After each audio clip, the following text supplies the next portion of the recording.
Bonjour chers élèves, le but de cette capsule est de vous montrer comment ajouter divers éléments à vos slides de Google. Alors lorsque vous avez créé certaines diapositives et probablement ajouté des titres et sous-titres, vous voulez sûrement ajouter différents éléments pour rendre votre présentation plus attrayante. Alors un de ces éléments est d'ajouter des images. Alors dans la barre horizontale, vous avez le petit icône Insérer une image. Lorsque vous cliquez sur la flèche, plusieurs options s'offrent à vous. Alors, vous pouvez importer depuis votre ordinateur une image, effectuer une recherche sur le web, qui se trouve être une recherche de Google Images, importer de votre Drive ou de vos photos, aussi ajouter à partir d'une URL ou de l'appareil photo. Je vous ferai un exemple à partir de rechercher sur le web. Et vous voyez, j'ai déjà effectué une petite recherche pour le drapeau suisse et je peux consulter maintenant les différentes images et en choisir une qui me plaît. Je clique dessus, puis je clique sur Insérer. Alors, une fois l'image insérée dans ma diapositive, je peux cliquer dessus et la glisser à l'endroit de mon choix. Je peux utiliser les petits carrés dans les coins pour l'agrandir ou la rapetisser. Et je peux aussi utiliser le petit rond au-dessus pour pouvoir la faire pivoter ou non. D'autres options pour modifier l'image sont actives dans la barre horizontale. Alors, je peux ici ajouter une couleur de bordure, une épaisseur et un style si je le souhaite. Je peux ajouter un lien qui sera activé lorsque je clique sur l'image. Je peux aussi recadrer l'image. Alors, cela peut être pratique s'il y a une partie de l'image que vous souhaitez cacher. Alors, vous pouvez simplement glisser les traits et ensuite cliquer pour qu'elle soit recadrée. Si vos modifications ne vous plaisent pas, vous pouvez cliquer sur le petit bouton de réinitialiser l'image à son origine. Vous pouvez aussi remplacer l'image. Alors, ça le dit, remplacer va donc faire disparaître celle présente pour afficher justement une nouvelle image. Et vous avez plus d'options dans le bouton Options de mise en forme. Donc, vous pouvez cliquer sur les différents menus pour modifier d'autres éléments. En effectuant un clic droit sur l'image, vous avez aussi plusieurs options qui s'offrent à vous, dont le bouton aussi d'options de mise en forme. Alors voilà pour les images. Un autre élément que vous pouvez souhaiter ajouter est un endroit pour écrire un texte. Alors par exemple, dans cette diapositive, si je clique, il n'y a aucun endroit pour écrire mon texte, c'est que j'ai besoin d'une zone de texte.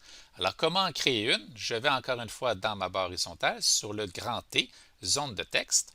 Et ensuite, je peux glisser la grandeur que je souhaite pour ma zone de texte. Je peux écrire du contenu à l'intérieur, comme voici. Et ensuite, je peux encore une fois travailler la mise en forme de ma zone de texte. Alors, toujours dans la barre horizontale, je peux utiliser une couleur de remplissage, ajouter une bordure de différentes couleurs, épaisseur ou style. Et si je sélectionne le texte à l'intérieur de ma zone, je peux changer sa police, sa grandeur, ses caractères et ainsi de suite, créer des listes et plusieurs options liées au texte. Alors voilà pour les zones de texte. Il y a d'autres éléments que vous pouvez ajouter. Alors si vous allez dans Insertion, le menu déroulant en haut, vous pouvez ajouter les images et les zones de texte dont je vous ai parlé. Vous pouvez aussi ajouter un audio à partir de votre Drive. Vous pouvez aussi insérer une vidéo. Alors, vous pouvez effectuer une recherche comme moi ici, ou vous pouvez cliquer sur à partir d'une URL pour simplement copier l'adresse web que vous avez trouvée. Vous cliquez sur la vidéo souhaitée, puis sur Sélectionner. La vidéo s'affichera et sera intégrée dans votre diaporama, donc vous n'aurez pas à ouvrir un nouvel onglet lors de la présentation. Alors, pour les vidéos, c'est un peu comme pour les images. Vous pouvez cliquer et glisser à l'endroit de votre choix et vous pouvez utiliser les petits carrés pour agrandir votre vidéo. Une option intéressante se trouve dans la bande à droite, donc vous pouvez décider du moment du début et du moment de la fin de votre vidéo.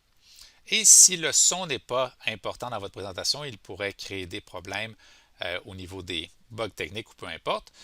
Vous pouvez couper le son pour simplement montrer les images, ce qui peut simplifier l'opération. Alors, d'autres ajouts sont offerts aussi dans le menu Insertion. Alors, vous pouvez ajouter des formes pour pouvoir dynamiser ou représenter certains éléments. Vous pouvez aussi ajouter un tableau pour mieux organiser votre contenu. Alors, vous avez simplement à choisir le nombre de cases. Et ensuite, vous pouvez écrire du contenu dans les cases, le relief et par exemple l'hydrographie. Et par la suite, vous avez encore une fois plusieurs options dans la barre horizontale. Vous pouvez sélectionner tout le tableau ou simplement certaines cases. Donc ici, j'ai sélectionné tout le tableau pour ajouter une bordure noire. Mais je peux aussi sélectionner certaines cases pour appliquer, par exemple, une couleur de remplissage pour mettre en évidence mes sous-titres.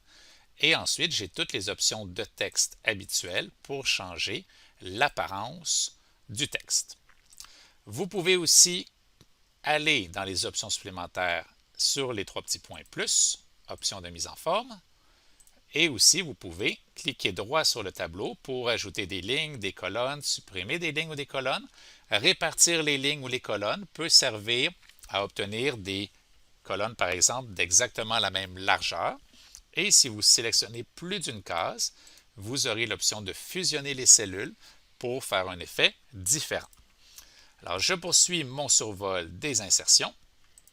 Alors, vous pouvez aussi insérer un graphique, insérer un diagramme. Alors, vous voyez différents modèles. Donc, les diagrammes servent beaucoup pour mieux organiser vos idées.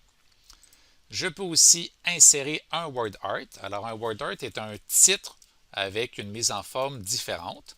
Alors, j'écris mon texte, puis je vois mon titre apparaître. Je vais me faire de la place un peu. Et ensuite, vous pouvez, en cliquant sur votre word art, changer sa couleur, sa bordure, son type d'écriture, et ainsi de suite pour le mettre à votre goût. Donc, c'est vraiment un titre un peu plus en évidence. Il y a aussi la possibilité dans l'insertion d'insérer un trait ou des flèches, par exemple. Et si vous cliquez sur une zone de texte, vous avez accès à l'insertion de caractères spéciaux, donc plusieurs petits symboles qui ne se retrouvent pas sur votre clavier et qui pourraient être insérés dans votre zone de texte. Vous pouvez aussi insérer un lien. Alors, pour insérer un lien, vous pouvez soit sélectionner un mot déjà écrit, sinon, vous pouvez partir de zéro et en cliquant sur le lien ici dans le menu ou dans la barre horizontale, vous pouvez ajouter le texte, par exemple la source, et ensuite ajouter le lien web que vous souhaitez appliquer à cette source. Et si jamais vous cliquez sur le lien, vous voyez l'adresse qui s'affiche. Alors voilà, vous savez maintenant comment ajouter divers éléments à vos slides.